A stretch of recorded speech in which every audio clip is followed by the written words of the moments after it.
স্বামী বিশেষ সময় অক্ষম হলে স্ত্রীর করণীয় কি হবে? মেয়েদের পেশাবের পরে পানি ব্যবহার করার পরে মোছার জন্য আলাদা কাপড় ব্যবহার করা জরুরি কিনা? হস্তমৈথুনে হবু স্ত্রীর হক নষ্ট করা হয় কিনা? আপন দুই বোনকে একত্রে বিয়ে করা যাবে কিনা? ভাঙা প্লেটে খাওয়া যাবে কিনা? আজানের সময় কিছু খেলে গুনাহ হবে কিনা? টিকটিকি দেখলে কি মারতেই হবে? প্রয়োজনে কি খুঁজে খুঁজে মারতে হবে? বিষয়টা নিয়ে খুব দ্বিধাদ্বন্দ্বে আছি, জানাবেন প্লিজ। অনেক জায়গায় বসে প্রস্রাব করার ব্যবস্থা নেই, দাঁড়িয়ে পেশাব করতে হয়। এরকম পরিবেশ আমরা কি করব? পরিস্থিতির কারণে স্বামী স্ত্রী যদি 5 বছর দূরে থাকে, তাহলে শরীয়ত মোতাবেক স্ত্রীকে কি আবার বিয়ে করতে হবে? অ্যালকোহল যুক্ত পারফিউম ব্যবহার করে নামাজ আদায় করলে নামাজ হবে কিনা? জিন কি মানুষের সাথে সবাস করতে পারে? স্বামী সিগারেট খেলে ওয়াইফের করণীয় কি? নামাজের সময় পাশ দিয়ে কেউ গেলে বা আসলে আমার আম্মু নামাজের ভেতরেই তাকায়, এতে নামাজের কোনো সমস্যা হবে কিনা? শীতের দিনে টাকনোর নিচে কাপড় পরা যাবে কিনা? চলুন আপনাদের যে সমস্ত প্রশ্ন ইতিমধ্যে চলে আসছে সেগুলোর উত্তর দেওয়ার পালায় আমরা প্রবেশ করি। ফয়সাল আহমেদ আপনি লিখেছেন, টিকটিকি দেখলে কি মারতেই হবে? প্রয়োজনে কি খুঁজে খুঁজে মারতে হবে? বিষয়টা নিয়ে খুব দ্বিধাদ্বন্দ্বে আছি, জানাবেন প্লিজ। না, খুঁজে খুঁজেই আপনাকে মারতে হবে এমন কিছু কোনো বাধ্যবাধকতা নেই, বরং আপনার চোখে পড়েছে, উপদ্রব করে আপনি মারবেন।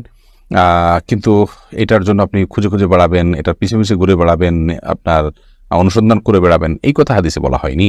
জুলেখা খাতুন আপনি লিখেছেন, নতুন কোনো কাপড় পরে না ধুয়ে নামাজ পড়ে নামাজের কোনো ক্ষতি হবে কিনা? নতুন কোনো কাপড় পরলে সেটা ধুয়েই পড়তে হবে এমন কোনো বাধ্যবাধকতা নেই, কারণ নতুন কাপড় মানেই যে সেটা নাপাক, সেটাতে অপবিত্রতা আছে এমনটি নিশ্চিত নন আপনি, তাহলে এটি ধোয়াটা বাধ্যবাধকতা কেন হতে যাবে?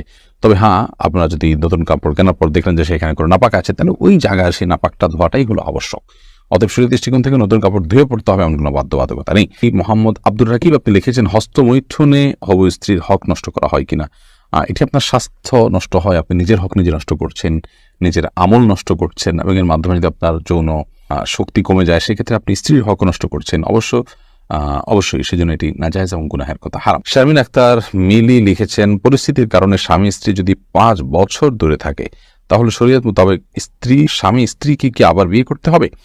না, 5 বছর কেন, 10 বছরও যদি কোনো কারণে দূরে থাকে, তাদের মধ্যে বিচ্ছেদ বা তালাক না হয়, তাহলে তারা পুনরায় বিয়ে করতে হবে না, তাদের সম্পর্ক টিকে থাকবে তালাক না হওয়া পর্যন্ত। রাইসানি আপনি লিখেছেন, আজানের সময় কিছু খেলে গুনাহ হবে কিনা?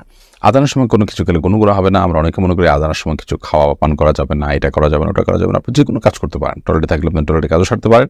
তবে আপনি যখন টয়লেটে নাই, পবিত্র জায়গায় আছেন বা স্বাভাবিক অবস্থা আছেন, তখন আপনি আজান শুনলে আজানের জবাব দেওয়ার চেষ্টা করবেন।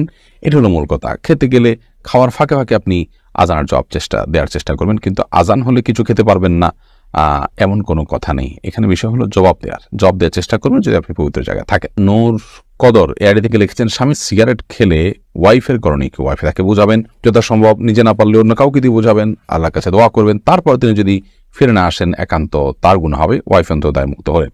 রোহান